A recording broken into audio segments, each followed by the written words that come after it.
I've watched too many gardeners destroy their knees wrestling with spades, their medicine cabinets overflowing with costly anti-inflammatories. The modern world shouts at you to force growth, to buy synthetic quick fixes. But as I crumble this dark, rich compost between my fingers in the soft morning light, I recall a truth my 40 years in historic estates taught me. A garden is not a factory to be forced, but a quiet conversation to be listened to. We don't grow plants, we simply create the sanctuary where they heal themselves. By the end of this video, you'll know the resilient, joint-saving method that turns aching joints into gentle cultivation. The ache starts low in your spine, a familiar, grinding tiredness.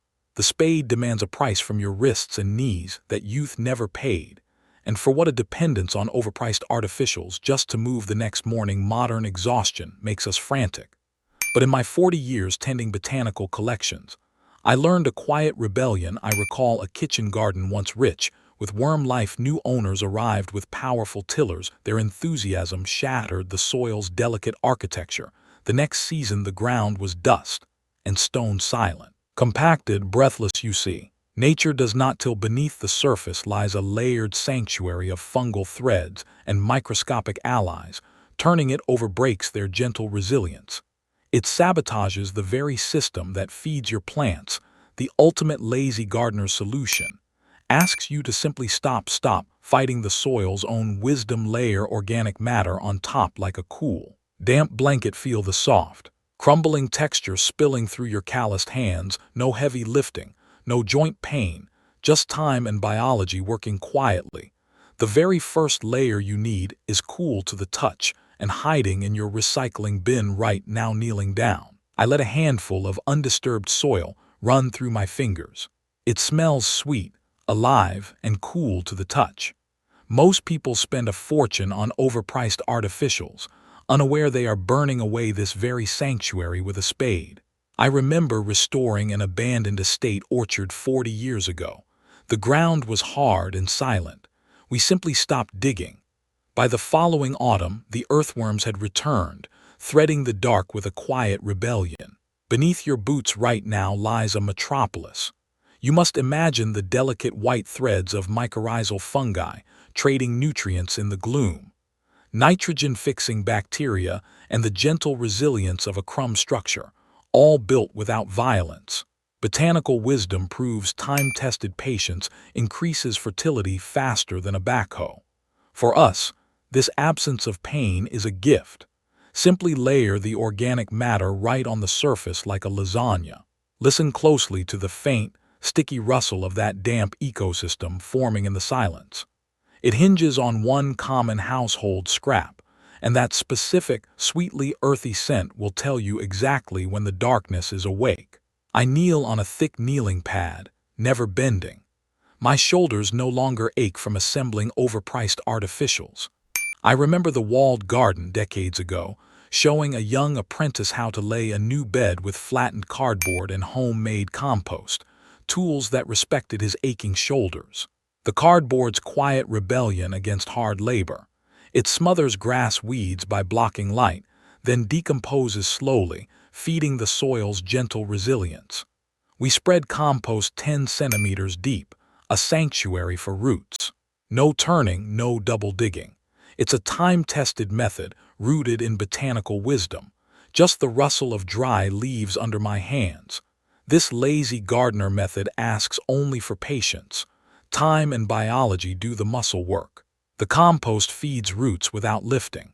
A meditative morning's effort, scent of wet earth and damp cardboard.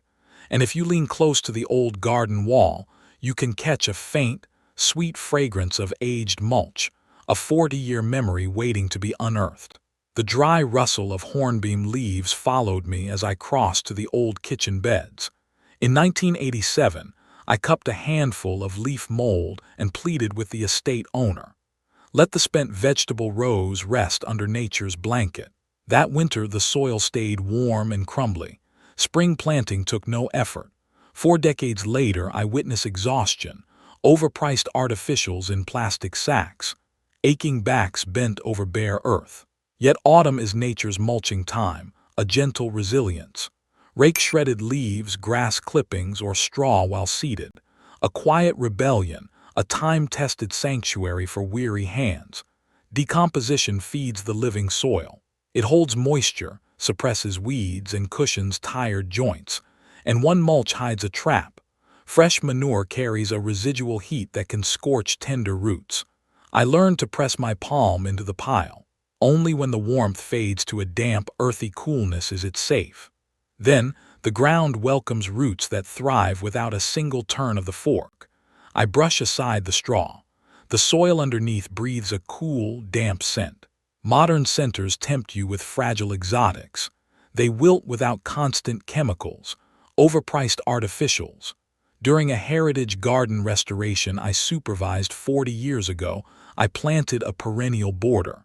Deep-rooted comfrey, rich in allantoin for soothing skin, nitrogen-fixing lupins, robust kale that shrugged off frost, root ecology offers quiet wisdom, parsnips and asparagus drive taproots deep. They seek moisture without stirring the surface. Shallow lettuce roots simply rest in the no-dig mulch layer. Listen, the dry rustle of straw as you pull it back. Drop in the seedling, tuck the blanket close. No strain. Fill your sanctuary with perennial vegetables, self-seeding herbs, resilient natives that return year after year. On winter days, I nudge aside frozen straw to harvest a humble root. The earth crumbles with a soft sound. Soon, you'll notice how the soil's chill slowly yields to the first gentle stream.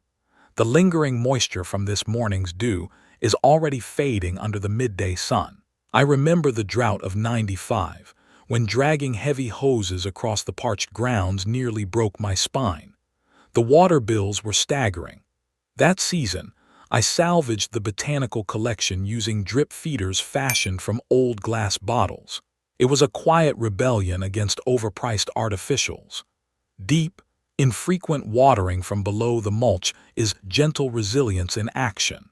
It forces the roots to chase the moisture downward through capillary action, anchoring the plant and granting it true drought resilience. Water in the cool morning stillness. Feel the chill of the soil on your fingertips. It saves your joints and stops the sun from stealing the gift before the roots can drink. For effortless watering, lay a soaker hose beneath a thick blanket of mulch once a season. Then rest. Quiet observation tells you when a plant is thirsty, not a rigid schedule. Simply push a plain wooden skewer into the soil. If it emerges clean and dry, offer a drink. The rising scent of wet earth is the finest hydration test of all. Now, with the water soaking deep and silent, we can settle into a chair nearby and listen to the specific hum of insects within the border. That sound shifts when the heat becomes too intense, sinking onto the weathered teak bench. The cooling evening air carries the scent of damp soil. Digital noise fades. The relentless ping of emails dissolves into birdsong. A robin lands on the no-dig bed. Her head tilts. She tugs a worm from the living earth, living soil, proof of a hidden ecosystem thriving beneath your feet. 40 years in botanical research taught me to read these signs. I recall the old conservatory greenhouse. Generations of interns learned there that observation is the truest skill, not constant action, not endless labor. Studies confirm what our bones already know. Cortisol drops when we quietly watch nature. The nervous system sighs. A no-dig garden becomes a sanctuary, a quiet rebellion against overpriced artificials and burnout. Gentle resilience. Feel the cool wood grain under your palm. Listen to the soft rustle of sage leaves. For the lazy gardener, sitting still is your quiet task. No guilt, no heavy digging, just noting how the calendula closes at dusk. Brush your hand lightly against the lavender sprawling in that sun-warmed corner. Its compounds embrace the senses. Many find comfort in that simple touch. Notice the honeybees drifting low toward the next plot. Their humming fades toward a border filled with thyme and echinacea. Time-tested botanical wisdom nods quietly there. I still remember the scent of lavender oil on my fingertips after a long day in the propagation house. 40 years ago, I was tasked with restoring a derelict Victorian greenhouse. The glass panes were shattered. The soil was untouched for decades. I planted a 200-foot lavender walk along the south-facing wall. I never dug. I never fussed. I simply let the roots find their own way down into the cool, undisturbed earth. That silent walkway became my sanctuary. Modern life sells us overpriced artificials, chemical sprays, plastic flowers that fade. My knees ache thinking about the wasted money and the wasted effort. A quiet rebellion starts with a single sprig of rosemary. These woody Mediterranean souls thrive on neglect. Their fine, thirsty roots plunge deep into no-dig soil, seeking the hidden moisture. Feel the rough, silver leaves brush your sleeve. Listen to the drowsy hum of bees gathering the essential oils. True beauty demands little but gives a century of comfort. The plants that heal your joints also heal your mind. Before you leave this sanctuary to rest, remember this small botanical wisdom. The most expensive herb in the supermarket grows for free in a crack in the pavement. It will repay you 100-fold for a single fall chop and drop. Nature's gentle resilience is the only timeless currency. These methods offer health support and traditional comfort, not medical advice. Always consult your physician. Your garden is now a quiet sanctuary. Don't toss those toilet paper rolls. Click the video on screen to see how I turn them into free seed starters that save your fingers from painful pricking out. Peace be with your